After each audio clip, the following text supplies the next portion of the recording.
তো আজকে চলে এসেছি আপনাদের সকলের সামনে নিয়ে আমাদের শাস্ত্রীদা পণ্ডিত দীপক শাস্ত্রী মহারাজকে নিয়ে। তিনি যেটা প্রেডিকশন করেছিলেন, আজকে ভোট গণনা চলছে, এখনো চলবে, কিন্তু বেশিরভাগ যে গণনাটা সেটা হয়েই গেছে। তো সেখানে যে ফলাফলটা গুরুজি প্রেডিকশন করেছিলেন বা শাস্ত্রীদা প্রেডিকশন করেছিলেন সেটা প্রায় অব্যত্ত মিলে গেছে। তো বেশি সময় নষ্ট করব না, আজকে গুরুজিকে নিয়ে চলে আসলাম।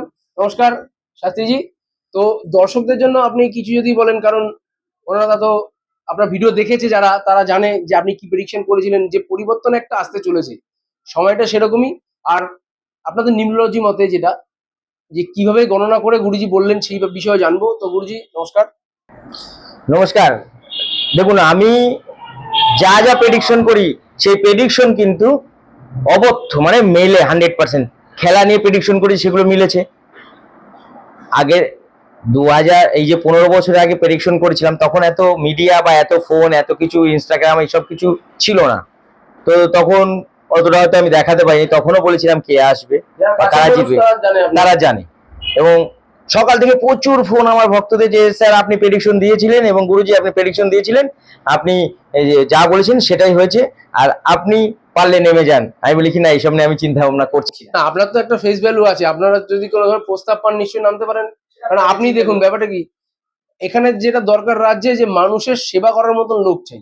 চুরি করার মতন লোক প্রচুর, কিন্তু সেবা করার মতন লোক খুব কম আছে। তো সেই ক্ষেত্রে আপনার যেহেতু এই সুনামটা আছে, আমরা দেখি ভিডিওর মাধ্যমে দেখি, আবার দেখতেও চলেছি পরবর্তীকালে। সেটা আমি পরে চিন্তা, সেটা সেটা নিয়ে আমি চিন্তা করছি না, সেটা পরের ব্যাপার। আমি যেটা বলছি যে আমার প্রেডিকশন অবশ্য মানে একদম 100% মিলে যায়। তো আমি বলেছিলাম যে 2026 সাল হচ্ছে বিগিনিং অফ দ্য ইয়ার, মানে প্রথম শুরু হবে সবকিছু এবং হবে পরিবর্তন। পরিবর্তন হয়েছে, হচ্ছে, চলছে। আপনারা দেখতে পাচ্ছেন পরিবর্তনটা চলছে। এবং আমি বলেছিলাম পরিবর্তন হবে, নতুন বছর নতুন কিছু হবে এবং রাজ্যের নতুন কিছু, অনেক কিছু দেখা যাবে, সেগুলো কিন্তু দেখা যাচ্ছে, ঠিক কিনা? এবং যেটা বলেছিলাম সেটা হয়তো আমি বলেছিলাম যে দেখানোর দরকার নেই, তো এখন বলছি যে জিতবে কত পরিমাণে, সেটা আমাকে প্রশ্ন করা হয়েছিল, সেটা আমি বলি এখন। জিতলে 180 থেকে 206 পর্যন্ত যেতে পারে বা তার উপরেও যেতে পারে, কিন্তু তার নিচে নামবে না। গড় অ্যাভারেজ মানে আমাদের নিউমোলজি বিচার করে, নিউমোলজি বিচার করে যে কোন পার্টি জিতবে কোন পার্টি হারবে, সেটা কিন্তু আমি আজকে বলিনি। দু একদিন আগে অনেকে বলছে যে জিততে পারে, ও জিততে পারে, ও হারতে পারে, কিন্তু আমি কিন্তু প্রেডিকশন কিন্তু অনেক আগে দিচ্ছি। আপনাদের কিন্তু পুরোনো ভিডিওটা দেখিয়ে দেওয়া হবে যে 2026 সাল নতুন বছর। এক এক মানে কি, বিগিনিং মানে শুরু। তা নতুন বছরে পরিবর্তন হবে এবং অনেক কিছু নতুন কিছু দেখা যাবে। আর নতুন কিছু দেখা যাচ্ছে, পার্টির পরিবর্তন হলো। 180 থেকে 206 বা তার বেশি পেতে পারে, তার থেকে কম পাবে না, এটুকুনি আপনারা মিলিয়ে নেবেন। দীপক শাস্ত্রী বলছে প্রেডিকশন যা বলে তাই হয়। আজকের যা প্রেডিকশন সেটা আপনারা মিলিয়ে নেবেন। এবং পরিবর্তন আপনার আমাদের মতন সাধারণ, মানে যারা সাধারণ লোক তারা চেয়েছে, তাই পরিবর্তন হয়েছে। এবং নিউমোলজি বিচার হিসাবে নামের একটা ব্যাপার থাকে, ডেট অফ বার্থের একটা ব্যাপার থাকে। সে নাম এবং ডেট অফ বার্থ হিসাব করে যে পার্টি জিতবে, বিজয়ী পার্টি জিতবে, সেটা আমি দেখে নিয়েছিলাম এবং আগে বলেছিলাম। ভোট হওয়ার অনেক আগে বলেছি, সেই ভিডিওটা আপনারা দেখুন। আর তাছাড়াও যেটা হচ্ছে বিষয়, সে আপনার প্রেডিকশন এরকম, আপনি তো ক্রিকেটে বলুন বা ওয়ার্ল্ড কাপে বলুন বা আমাদের চ্যাম্পিয়ন্স ট্রফি বলুন বা আমাদের আইপিএল বলুন, আইপিএল তো এখনো শেষ হয়নি, যদি এখনো এখন থেকেই বোঝা যাচ্ছে পরবর্তীকালে যে লাল হলুদ ড্রেস বা অরেঞ্জ কালার ড্রেস, তারাই কিন্তু ফাইনালের দিকে এগোচ্ছে এবং ফাইনাল সেমিফাইনাল তারাই খেলবে এবং তাদের নিয়ে আমি আবার বলবো এবং তা কে খেলবে। ভিডিওগুলো পরবর্তীকালে আসতে চলেছে। সেই ভিডিওগুলো তো আসবেই, সেখানে প্রেডিকশন তো গুরুজির অবত্য আছেই। গুরুজি তার ক্ষমতার নমুনা মাত্র একটু দেখিয়েছেন, যেটা আমরা অনেকদিন আগে থেকে জানি, কিন্তু উনি টিভি মিডিয়া কভারেজে খুব একটা আসতে চান না। এখন ব্যাপারটা হয়ে গেছে, গুরুজি এমন এমন জিনিস বলছেন, এমন এমন জিনিস ঘটছে, যে আমাদের তাকে যদি সাধারণ মানুষের সামনে না নিয়ে আসে, তাহলে সাধারণ মানুষের ক্ষেত্রে এটা না পাওয়া থেকে যাবে। যে এরকম একটা প্রেডিকশন অনেকে বলেছে যে কোথায় যদি হয়, মানে অনেকে বিশ্বাস করেছে যারা আছে, কিন্তু অবিশ্বাস করার লোকও আছে। কিন্তু আজকের দিনে দাঁড়িয়ে তারা কোথায়? সব পার্টিরই তো মানে ছেলে মেয়ে ভক্ত, আমার সবাই ভক্ত আছে, সব রকম পার্টি। এবং যারা আমার প্রেডিকশন দেখেছে তারা ফোন করে করে বলছে দাদা আপনার প্রেডিকশন মিলে গেছে, সত্যি আপনি যা বলেন তাই হয়। এবং আমি প্রেডিকশনটা কিন্তু আজকে না, ভোট অনেক হওয়ার অনেক আগে দিয়েছি। সেই ভিডিওটা আপনারা দেখতে থাকুন, দেখুন আমি কি বলেছি। আর যারা অবিশ্বাস করেছে তারা এখন তারা আফসোস করছে, হ্যাঁ, যে স্যার আপনার কথা মানিনি, যদি মেনে আপনার কাছে আসতাম তাহলে আপনি একটা পথ বলে দিতেন। অবশ্যই হ্যাঁ। পথ যদি আমি বলে দিতাম সে হারতো না, সে হারতো না। আমার কাছে যারা যারা এসছে এবং তাদের পথ বলে দিচ্ছি তারা কিন্তু হারছে না, তারা জিতছে, সে যেই পার্টি হোক। তো আমার কাছে পার্টি ব্যাপারটা কোনো ব্যাপার না। জয়ী পার্টির লোকেরাও তো আপনার কাছে এরকম এসছে, অনেক এসে আপনার সাথে কথা বলেছে এবং আপনি সবাই আমাকে সম্বোধনা জানাচ্ছে যে স্যার আপনার প্রেডিকশন মিলে গেছে। তো আপনাকে পরবর্তীকালে কি এরকম একটা জায়গায় দেখতে পাওয়া যাবে যেখানে আপনি মানুষের কল্যাণ আরো ভালোভাবে করতে পারেন, যাতে সেরকম জায়গায় যদি আপনার ক্ষমতা দেওয়া হয় আপনি কি করবেন? ক্ষমতা দিলে আমি মানব কল্যাণ করতে চাই আগে। ক্ষমতায় আমি আমি এখন মানব কল্যাণ করি, সেগুলো আমি মিডিয়াতে দেখাতে চাই না। কারো বই নেই, কারো জামা কাপড় পরতে পারছে না, কারো হয়তো পুজোর সময় একটা শাড়ি বা ধুতি পরতে পারছে না, আমি এগুলো জনকল্যাণের কাজ করি। দেখুন, যদি আপনি না দেখান তাহলে মানুষ তো আপনার মানে যেই ব্যাপারটা থাকবে সেটা থেকে তো বিচ্ছিন্ন থাকবে, আপনাকে জানতে পারবে না। আপনার উচিত, আমার মনে হয় পার্সোনালি, যদি আপনার অ্যাজ এ ভক্ত বা ছোট ভাই হিসাবে যদি বলেন, তো আমার মনে হয় আপনার এই জিনিসগুলো লোক সমক্ষে তুলে ধরা উচিত, যে ঠিক মানুষটা ঠিক জায়গাটা পাক। আজকে ঠিক মানুষ যোগ্য জায়গাটা পায়নি বলেই আজকে হ্যাঁ, এই পরিবর্তন জনগণ বুঝতে পেরেছে, এবং জনগণ পরবর্তীকালেও বুঝবে যে তাদের পাশে কে দাঁড়াচ্ছে। আমি জনকল্যাণ কাজ প্রচুর করি, কিন্তু এখন এ বলছে যে আমার যদি এই জনকল্যাণে আসি, মানে পার্টির কথা বলছে, আমি ভেবে দেখিনি, চিন্তা করি না, পরে ভাববো ওটা নিয়ে। তো আমি জনকল্যাণ করি, যার বই নেই সে আমার কাছে আসতে পারে, যে জামা কাপড় কিনতে পারছে না স্কুলে যাওয়ার আসতে পারে, স্কুল ব্যাগ কিনতে পারছে না আমার কাছে আসতে পারে, বা যারা ওষুধ কিনতে পারছে না তারা আমার কাছে যেমন আসে, এরা জানে, যদিও আমি সেগুলো দেখাতে চাই না, আমি মিডিয়াতেই বলছি তারা আমার কাছে আসতে পারে। এবং পুজোর সময় আমি কোনো রকম সমস্যা হলে আমার কাছে আসতে পারে। তো যেটা অনেকে হয়তো পার্টির কাছ থেকে বা কারো কাছ থেকে পায় না, সেটা আমি সাহায্য করে থাকি অনেকটাই। কারণ আমি পৃথিবীতে কিছু নিয়েই আসিনি, আর কিছু নিয়েও যাব না, যা নিয়ে এখানেই, আর যা শেষ করার এখানেই। তাই মানব কল্যাণ যদি আমি করতে পারি তাহলে এর থেকে বড় কিছু নয়। আমি মানব কল্যাণ করি, কিন্তু পার্টিগতভাবে আমি বলতে পারছি না। এ বলছে যখন, আমি ভবিষ্যৎ সেটা ভেবে দেখবো, বা এখন চিন্তা ভাবনা সেটা। পার্টি আসুক না আসুক, আগের যেই পার্টি ছিল সেই পার্টিতেও থাকাকালীনও দীপক শাস্ত্রী ছিলেন। নতুন পার্টি আসাতে তো আরো উনি আছেনই, কারণ ওনার একটা আলাদা ফ্যান ফলোয়িং এবং ভক্তবৃন্দরা আছে যারা সনাতনী বা ভগবানের আমাদের যেই গেরুয়া রংটা তারা মানে, গুরুজিও মানেন, গুরুজি পুজো আর্চা করেন এবং দান ধ্যান তো রয়েছে। আপনারা যারা পুরনো সাবস্ক্রাইবার বলুন, ভিউয়ার বলুন বা তার ভক্ত বলুন, আপনারা তো সবসময় দেখছেন গুরুজিকে কিছু না কিছু করতে, কিছু না কিছু ভাবে যাতে মানুষের সেবা করা যায় সেই ব্যবস্থা সবসময় উনি তৎপর। তো সেই জায়গায় যদি ওনার হাতে একটু ক্ষমতা দেওয়া যায় আমাদের মানুষদের তরফ থেকে, তাহলে আমার মনে হয় সেই জিনিসটা ভালো হয়। যে কোনো পার্টি আসুক না আসুক, কিন্তু উনি তো ওনার কাজ করে যাবেন। এবং আমার প্রেডিকশন যা ছিল তাই মিলে গেছে। এবং প্রত্যেক বছর আমার প্রেডিকশন যেটা থাকে, আমি তাই বললাম যে এবছর যেটা জিতবে পার্টি, বিজয়ী পার্টি জিতবে, তাই জিতেছে। এবং তারা হয়তো কিছুদিন পরে শপথ নেবে, এবং 180 থেকে 200, 206 বা তার উপরে পেতে পারে আসন, এটা দেখে নেবেন। কারণ পরিবর্তন শুধু হাওয়া দেখে বোঝা যায় না, নাম, ডেট অফ বার্থ।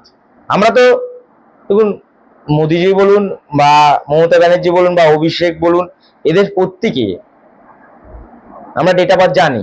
সেই না জানি সেটা দিয়ে নিউমোলজি বিচার করে এটুকুনি বলতে পারি যে কারা হারবে কারা জিতবে। এটা বলেছিলাম যে পরিবর্তন হবে, পরিবর্তন হয়েছে, আর সেই পরিবর্তনটা নতুন পার্টি সংগঠন করছে। পরিবর্তন বাংলার মানুষ চোখের সামনে দেখতে পাচ্ছি। যাই হোক, আপনারা একটা কথা মাথায় রাখবেন, পরিবর্তন হবে। আমি বলেছিলাম আমার প্রেডিকশন মিলে গেছে, দীপক শাস্ত্রী মানে 100% প্রেডিকশন মিলে। কেন আমার কাছে এত ভিড়, এত ভক্তরা আসে এবং তারা কাজ পায়? কারণ আমার প্রেডিকশন অবদ্ধ, মানে হবেই, সেই প্রেডিকশন যা করবো সেটা ঘটবেই। তাই আজকের বিজেপি পার্টি আসবে, আমি প্রেডিকশন করেছিলাম, সেটা এসছে। পরিবর্তন হবে বলেছিলাম, নাম হয়তো ধরে বলিনি, পরিবর্তন হবে বলেছিলাম, তাই পরিবর্তন হয়েছে। যাই হোক, এটা সবাই চেয়েছে, বা আমাদের যে জ্যোতিষ তান্ত্রিক বিদ্যা দিয়ে বিচার করে বলেছি। একটা ভালো জিনিস দেখলাম যে এবার কেউ অত হাওয়াবাজি করেনি, মানে ঝান্ডা নিয়ে দৌড়ানো বা ঝুট ঝামেলা সেটা হলো না। আপনি যেটা বলেছিলেন এটা হচ্ছে আমি ঝুট বলছি যে ঝামেলা। ঝুট ঝামেলা যদি কোনো জায়গায় হয়ে থাকে হ্যাঁ তাহলে কিন্তু পার্টি পরিবর্তন হবে, যা হ্যাঁ। হয়েছে। হ্যাঁ আর ঝুট ঝামেলা তো ঝুট ঝামেলা যদি না হতো, হুম। পার্টি যে ছিলেন সেই থাকবে বলেছিলাম, কিন্তু ঝুট ঝামেলা অনেক জায়গায় দেখা হ্যাঁ গেছে। তারা তো জেতার জন্য, যদি শান্তিপূর্ণভাবে ভোটটা হয়, পুরনো পার্টি চাইবে যে আমরা বিশৃঙ্খলা করে যেভাবে হোক নিজেরা জিতি, একদম। কিন্তু সেটা ঘটতে দেওয়া হয়নি। যেই যা ঘটিয়েছে সেটা সাধারণ মানুষ টিভিতে এবং বিভিন্ন জায়গায় এটা দেখেছে। মানে অ্যাকচুয়ালি মানুষ চেয়েছে, মানুষের তার রায় দিয়েছে। এটা যাবে। একটা ডেমোক্রেসি এবং আমি দীপক শাস্ত্রী হিসেবে আজ বলছি, আমি জ্যোতিষ হিসেবে দেখুন, আমি কোনো পার্টিই করি না। অনেকে আমাকে বলছে পার্টিতে আসার জন্য, আমি পার্টি করি না। তো এইটা দিয়ে আমাকে সম্বোধনে, যেহেতু আমি বলেছিলাম মিলে গেছে, আমাকে এসে বললো যে গুরুজি আপনার কথা মিলেছে, তাই দিয়েছে। তো একটা কথা বলবো, ভালো কাজ করলে সবাই তাকে চাইবেই, এবং খারাপ কাজ করলে সবাই তাকে ফেলে দেবে। তো একটা কথাই, পরিবর্তন হচ্ছে, পরিবর্তন হলে তারা যদি ভালো জনকল্যাণের কাজ করতে পারে তারা থাকবে, না তো তারাও পরিবর্তন হতে বাধ্য। এবং দীপক শাস্ত্রী যে প্রেডিকশন করেছে, সেই প্রেডিকশন আবারও করে বলবে যে কোন বছর কে থাকবে কে থাকবে না। আমার জায়গায় আমি ঠিকই থাকবো, পরিবর্তনের জায়গায় পরিবর্তন হবে। তো যেটা পরিবর্তন হবে বলেছিলাম, পরিবর্তন হয়েছে। আর আমার এখানে আর কিছু বলার নেই। আপনারা নিজেদের ইচ্ছা, নিজেদের ভোট যাকে দিয়েছেন সে আসতে চলেছে 180 থেকে 206 থেকে বা তার উপরে, এর মধ্যেই থাকবে, তার নিচে নামবে না। 180 নিচে তো নামবেই না। তো শেষমেশ আপনারা যেটা বুঝলেন যে পণ্ডিত দীপক শাস্ত্রী মহাশয়ের প্রেডিকশন অপর্থ। গুরুজি প্রেডিকশন দিয়েছেন এবং ফলেনি এরকম ঘটনা নেই। কোনো আগের ভিডিও যেগুলো আছে সেগুলো আপনারা তো দেখতে পারেন যে গুরুজি কি বলেছে কি না বলেছে। তো গুরুজিকে আবারও যেটা জিজ্ঞেস করবো, গুরুজি বললেন একটু ইউনিক কিছু বললেন যে মুখ্যমন্ত্রী যেটা একজন হতে চলেছে সে হয়তো দলের কোনো পদে নেই হয়তো, বা ভোটে দাঁড়ায়নি হয়তো, কিন্তু সে হয়তো হতে পারে। তাদের নিম্নমন্ত্রীর মধ্যে তার চান্সটা বেশি, তাই তো? মানে কত পার্সেন্টেজের কথা? হ্যাঁ, যে মানে যারা ভোটে পশ্চিমবঙ্গের মানে বিজেপির হয়ে দাঁড়িয়েছে, যারা জিতবে, যেসব মানে পদে মন্ত্রী হবেন, বিধায়ক হবেন, তাদের মধ্যে হয়তো কেউ হয়তো মুখ্যমন্ত্রী না হতে পারে। আচ্ছা। অন্য হঠাৎ করে অন্য কোনো মুখ একটা আসতে পারে, হয়তো সে পার্টিকে ভালোবাসে, এরকম কোনো মুখ আসতে পারে। সেটা 70% চান্স আছে। 30% হচ্ছে যারা ভোটে জিতেছে তাদেরকে তাদের মধ্যে মুখ্যমন্ত্রী জয় করা। করা, হ্যাঁ। আমার প্রেডিকশন ভুল হয় না, যদিও এখানে হয়তো ভুল হবে না, আপনারা দেখতে পাবেন। পরবর্তীকালে যারা মনে করছেন যে আমার এই অনুষ্ঠান দেখছেন, এবার যারা মনে করছেন দীপক শাস্ত্রীকে দেখাবেন সাধারণ পাবলিক হিসাবে, আমি কিন্তু এজ এ পার্টির কোনো কিছু হিসাবে আমি বলছি না, কিন্তু পার্টি জিতবে কিনা সেটা আমি প্রেডিকশন দিয়েছিলাম, সেটা হয়েছে। তাই আজকে আমার ফাঁকা ছিলাম, ওরা এসছে, আমার প্রেডিকশনটা নিল, আমি বলে দিলাম যে এই ব্যাপার। তো আগেও বলেছিলাম যে কতটা ভোটে জিতবে কি জিতবে, তা এখন বলে দিলাম। তো আপনারা যারা সাধারণ লোক, দীপক শাস্ত্রী যদি ভোটে জিতে যাবে, কারা কারা বিজয়ী হবে বলতে পারে, তাহলে আপনাদের সমস্যার সমাধান করতে পারবে। আপনারা যে কোনো আমার চেম্বারে আসুন এবং দেখা করুন। তাহলে আজকের এই অনুষ্ঠান এই পর্যন্ত। আশা করছি গুরুজির কাছ থেকে যে এরকম অনুষ্ঠান আরো পাবো, এবং আরো নতুন নতুন জায়গাতে গুরুজিকে আমরা দেখতে পাবো মিডিয়া কভারেজ। আমরা কিন্তু গুরুজিকে ছাড়ছি না। গুরুজি যেখানে যাবে, উনি যেসব কাজ করেন, আমার মনে হয় সাধারণ মানুষের পাশে ওনার আসা উচিত এবং সেই কাজগুলো সাধারণ মানুষের সামনে তুলে ধরা উচিত। তো গুরুজি, আপনি যদি পরবর্তীকালে কোনো এরকম আলাদা চান্স পান, ঠিক আছে, তাহলে আপনি কি করবেন? চান্স পান বলতে, যদি জনকল্যাণের জন্য আপনাকে একটা পাওয়ার দেওয়া হয় হাতে, স্থানীয় মানে কন্টিনিউ সরকার যেটা চলছে তার পক্ষ থেকে। অবশ্যই আমার যদি কোনো পাওয়ার দেয়, আমি জনকল্যাণ করতে ইচ্ছুক।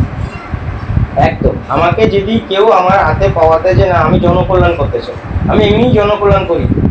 আমি ভালোভাবে করতে পারবেন, আমি জনকল্যাণ আরো ভালোভাবে করতে পারবো, কিন্তু আমি পার্টিতে আসবো কিনা সেটা নিয়ে আমি এখনো চিন্তা করবো। ভবিষ্যতে কি হবে সেটা পরে দেখা যাবে।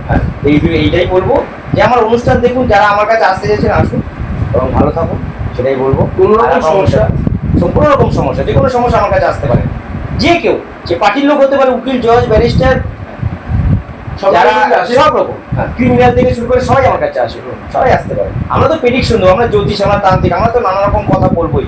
এই নিয়ে যদি কেউ গায়ে মা খায় বা তুমি ওই নামে বলেছো, ওই পার্টি যদি এই বলেছো, এটা নিয়ে বেকার কথা, তাই না? হ্যাঁ সেটা অবশ্যই। অনেকে আমাকে একজন ফোন করে বলে আপনি কেন বলেছেন পার্টি এই জিততে পারবে জিততে পারে। আমি সেটা আমার ব্যক্তিগত, হ্যাঁ, নিউমোলজি, আমি জ্যোতিষ, এই যে জ্যোতিষ আমি বলতেই পারি কে জিততে পারে কে জিতবে না, সেটা নিয়ে কোনো, আমি তো পার্টি পার্লার নিয়ে জিতবে সেটা বলতেই পারি। স্বাভাবিক, সেটা গণতান্ত্রিক দেশ। আমার সাধারণ, আমার নিজের ইচ্ছা, অভিমত, সেটা ওপিনিয়ন যেটা আমার, এটা আমি বলতেই পারি, করতেই পারি। এটা নিয়ে কারোর মাথা ব্যথা করা উচিত নয়। যেমন উকিল ওকালতি করবে, হ্যাঁ, পুলিশ চোর ধরবে, হ্যাঁ, রাজনেতা যেমন রাজনীতি দিয়ে দেশের কল্যাণ করেছেন গুরুজি তান্ত্রিক জ্যোতিষ মহারাজ, ওনার জ্ঞানের অসীম ভান্ডার দিয়ে উনি কিছুটা জনকল্যাণ সাধারণ লোকের মানুষের কাছে ছড়িয়ে দেওয়ার চেষ্টা করেন। হ্যাঁ। সেটাই উনি করছেন। সঠিক পথ, হ্যাঁ। দীপক শাস্ত্রী মানে সঠিক পথের দিশা খুঁজে পাবেন। যে সঠিক পথের দিশা আমি কোথায় পাবো, দীপক শাস্ত্রীর কাছে পাবেন। অনেক পার্টির লোক আছে যারা আমার কাছে এসেছেন এবং তারা সঠিক রাস্তা এখন খুঁজে পেয়েছেন, আমি নাম কেন বলতে যাবো, আমার কাছে সবাই সব রকম আসে এবং তারাও এখন আমাকে অনেকেই ফোন করে বলছে দাদা আপনার কথা মিলে গেছে, আমরা জিতে গেছি, আপনি ভালো থাকবেন। এটাই হচ্ছে কথা। আপনারাও যদি মনে করেন তাহলে ভালোবাসাটাই সব। ভালোবাসাটাই সব।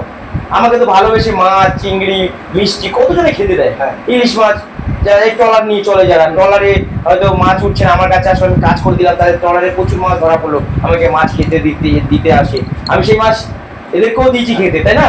তা আমাদের পাড়ার সবাই উনি বিলিয়ে দেন, অনেকে দিয়েছেন এরকম। মিষ্টি আসলে আমি সবাইকে দিয়ে দিই, আমি খাই না। এইসব আমি দিতে পারলেই ভালো, কারণ আমি কিছু নিয়ে আসিনি পৃথিবী, কিছু নিয়ে যাবো না। আমি যেটুকুনি ইনকাম করি না কেন, আমি জনকল্যাণে যদি 10 টাকা দান করতে পারি, এটাই আমার কাছে অনেক। যারা ওষুধ কিনতে পারে না আমার কাছে আসে, তাদের কিন্তু আমি ওষুধ কিনে দিই। যারা হয়তো জামা প্যান্ট কিনতে পারছে না স্কুলের, আমি করে কিনে দিই। যারা বই কিনতে পারছে না স্কুলের কলেজের, আমি। তাছাড়াও গুরুজি যেই হিউম্যান রাইটস এর মেম্বার এবং উনি একটা চেয়ারপারসনের মধ্যেই পড়েন, সেই জন্য গুরুজির এই দান ধ্যানের ব্যাপারটা অনেক আগে থেকেই রয়েছে। সেগুলো আমি ফুটেজ দেখাই না, সবসময় হয়তো দেখতে পাবেন না, কিন্তু কিছু কিছু ফুটেজ আছে। এরা লুকিয়ে দেখিয়ে দেয়, সেটা আলাদা কথা। আমি বলি এগুলো দেখানোর দরকার নেই, আমি কি আমার মনে হয় এখন সেই সময় চলে এসেছে যে আমাদের সকলকে গুরুজির পাশে দাঁড়ানো উচিত। গুরুজি এইসব কাজ, জনকল্যাণমূলক কাজ করে, সেটা যাতে গুরুজি আরো ভালোভাবে করতে পারে। তো সেই কথাই আমি আপনাদেরকে বলবো, আপনারা এই ভিডিওটা যতটা পারবেন শেয়ার করে দিন, যতটা পারবেন লাইক করুন, সাবস্ক্রাইব করুন, গুরুজির চ্যানেলটাকে এমন জায়গায় নিয়ে যান যাতে গুরুজির কথাগুলো বিভিন্ন সাধারণ মানুষ থেকে শুরু করে সবাই যেন দেখতে পায়, সমাজের উচ্চ পর্যায়ের মানুষ সবাই যেন দেখতে পায়।